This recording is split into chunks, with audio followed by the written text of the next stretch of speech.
আজকে বেঈমান কাফেররা আপনাকে দিয়ে পাপ করাচ্ছে, নাম পাল্টিয়ে ফেলেছে পাপের, আপনি অনুভবও করতে পারবেন না পাপ কি।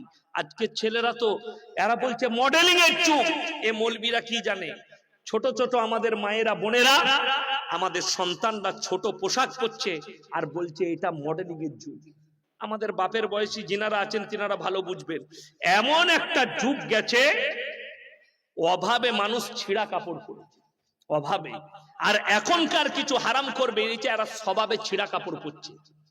নতুন কাপড় সিউড়ি থেকে প্যান্ট কিনে নিয়েছে, ঘরে নিয়ে এসে বেলেটে করে ফাটছে, মা বলছে ফাটছিস কেন, তুই বুঝবি না ডিজাইন, শালা প্যান্ট ফাড়া ডিজাইন। কোন হারামখোর নেচেছে ফিল্মে, এও ফাড়বে। এই মসজিদে এত সেলফি তুললো, আমার যারা সেলফি তুলেছে অনুরোধ করছি ডিলিট করে দিবে, নাহলে তুমি তোমার জবাব দিবে। সেলফি তুলছে আমার মৌলবীদের, আর চুল কেটেছে শুয়োরের মাথার মতো, ঠিক নয়? সেলফি তুলছে আমার আর পোশাক পরছে ফিল্মের আর্টিস্টদের মতো হারাম।